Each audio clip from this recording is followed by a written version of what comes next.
Good day, my name is Rayline Coetzee and I'm from Bright Star Lifestyle, where we want to come alongside peoples of all walks of life and come and say yes to joy. I want to ask you to pretend that you're on a journey with somebody for several decades. If you have to think about that, how much trouble do you think you would go to be in a good relationship with that person, to have a positive and supportive relationship?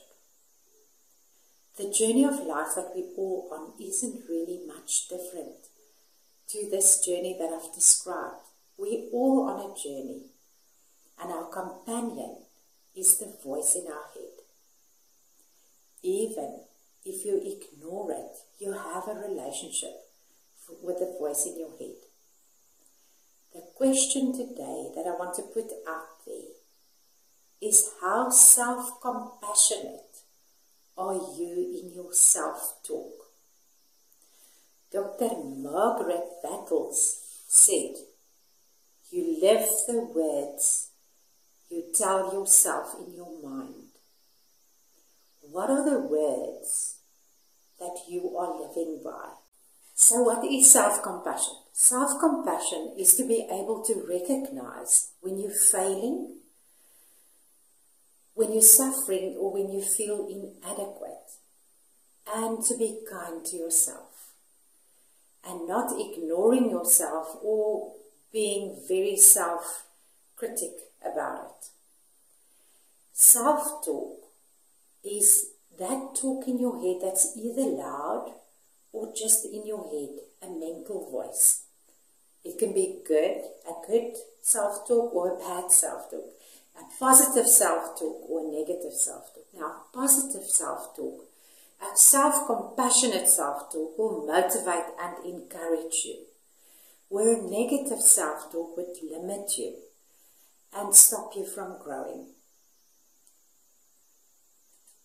We must never overlook our self-criticism and stop it. We must become aware of it so that we can change it, because it is fixable.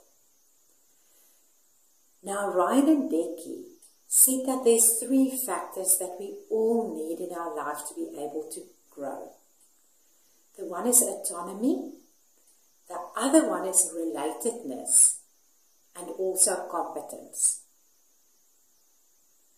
Now, Kennedy Moore changed that into the 3 C's, which might be easier for us to remember. Namely, connection, competence, and choice. If we talk about connection, we all have a need to feel connected with the world around us. Now you can just imagine, and you probably felt it yourself throughout the pandemic, even just walking into a shop with a mask, put barriers between us and people, and we lost a sense of connectedness. But we can always regain it. And one of the tips that you can use is, when you go out your door, when you go to church, when you go to the shop, when you go to work, greet everybody.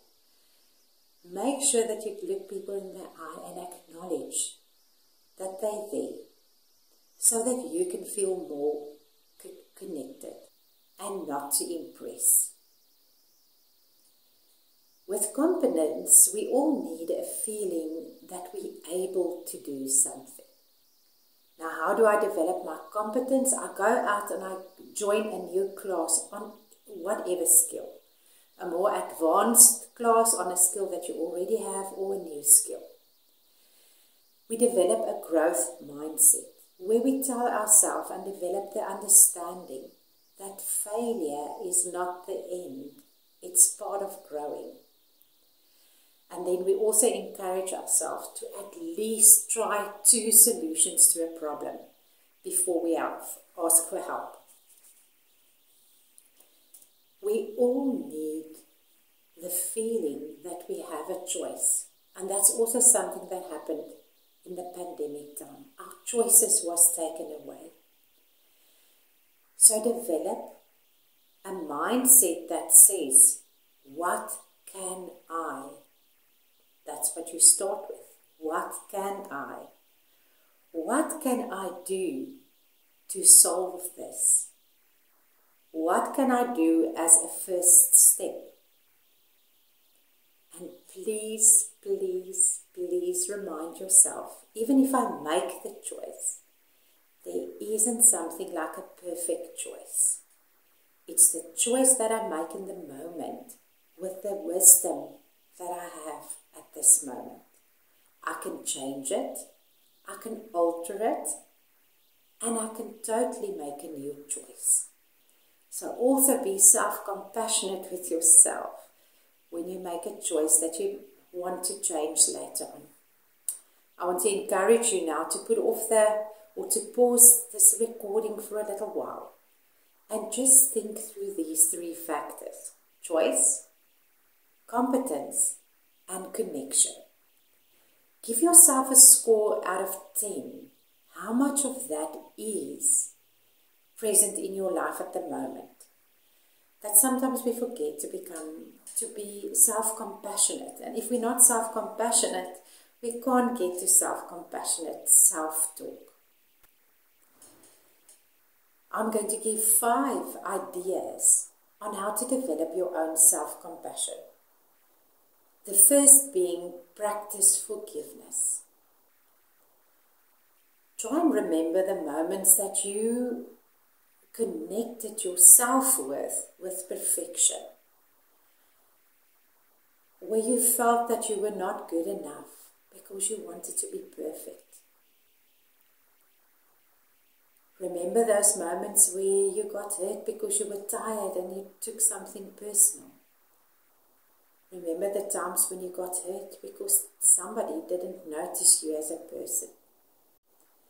Whatever it is that you need to forgive, let it go. Even if that person doesn't show remorse, even if you can't speak out in forgiveness. Find your voice in giving forgiveness so that you can make yourself free. Be kind to your past versions of yourself that didn't know the things that you know now. Second one we've spoken about. Make sure that your mindset is a growth mindset, where you rather embrace challenges than running away from them. Take on the challenges, make your mistakes, learn, grow, fly. Don't be scared. Develop your growth mindset. Then the third one you probably also heard about before, but make sure that you're doing it. Express gratitude for big things, for small things. There where you're sitting now, look around you. What do you want to say thank you for? Say it out loud, say it softly. Use your self-talk to say thank you that I can have a work. Thank you for my hands. Thank you for my eyes. Thank you that I have a chair to sit on. Say thank you for every single thing that you see. No amount of regret changes the past. No amount of anxiety changes the future. But any amount of gratitude changes the present.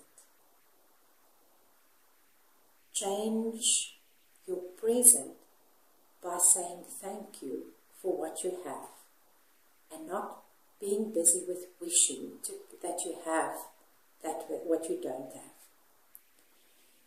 The fourth one is a very important one, and it's a very difficult for us in the health profession, and that is to find the right level of generosity. Being self-compassionate, you must be aware of your own needs. You must know how much you can give before it becomes too much. Make sure that you are aware of exactly what you're prepared to give, how much resources you have, how much energy you have, so that you can look after your level of generosity. The last one is make sure that you are mindful. I know we're saying this to each other all the time, but we so quickly, in the rush of things, with the challenges around us, we miss the moment.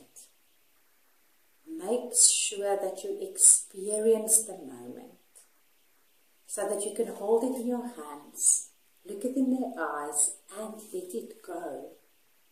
Either if it's joy, whatever you're experiencing, experience it. If you're eating something, taste it. I'm now going to give you a challenge again to pause the video and to give yourself just a minute to reflect. If you're in a group watching this, talk through the 5 factors. And now here at the end of the talk, I want to encourage you. I want to encourage you to go and listen to the voice that you talk to yourself with. Is it self-compassionate? Are you okay with your failures? And then I want to come and remind you, you are worthy of love.